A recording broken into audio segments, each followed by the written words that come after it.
खरं म्हटलं तर उद्या जे आमची मीटिंग आहे माननीय पंतप्रधान नरेंद्रजी मोदी साहेब यांच्याकडे, मला वाटतं त्या दिवशी बाबांनी ठाण्याच्या सभेत बोलले, विषय वेगळा होता, पण तिथे बाबांनी सांगितलं टोरांचं काय झालं, त्याच्यामुळे बाबाला मी शब्द देतो, तो विषय पंतप्रधानांच्या दारी मी नक्की घेऊन चाललो.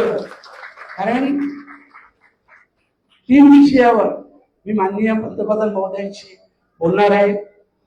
एक विषय आहे भिवंडी शहराचा टोळांचा विषय, दुसरा विषय मुरबाड रेल्वेचा विषय आणि तिसरा विषय स्वर्गीय दिबा पाटील साहेब यांचं नाव लवकरात लवकर विमानतळाला देण्यात यावं.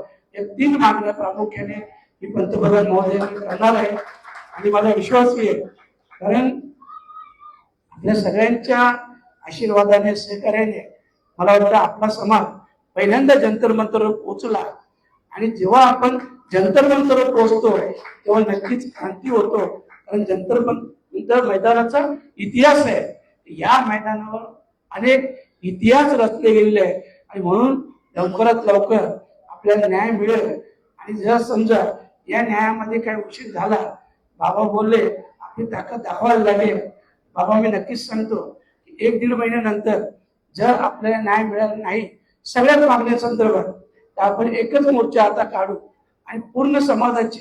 तर त्या दिवशी मी जंतर मंतरला बोललो की 5 जिल्हे आमचे आहेत, ठाणे, रायगड, पालघर, मुंबई आणि उपनगर, नाशिकमध्ये थोड्याफार प्रमाणात, मी 5 जिल्हे आमचे आहेत आणि ज्या दिवशी आमचे 5 जिल्हे रस्त्यावर येतील त्यावेळेस सरकारला आमची ताकद कळेल आणि येणाऱ्या काळामध्ये ही ताकद देखील आपण दाखवू.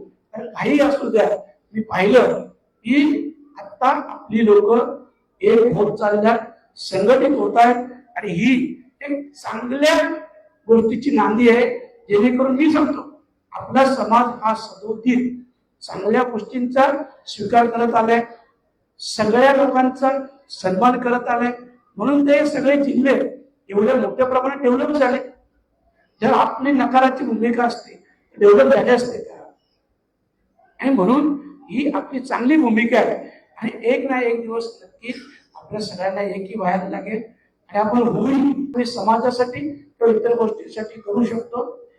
येत्या 13 तारखेच्या नंतर अधिवेशन संपलं की बाबा त्यांची भेट घेतो, आपण एक पोरांचा लढा आता उभा करूया. जानेवारी 2027 मध्ये त्यांची मुलं संपतो आणि या लढ्याची सगळी काय धुरा मी बाबांच्या खांद्यावर ठेवणार आहे.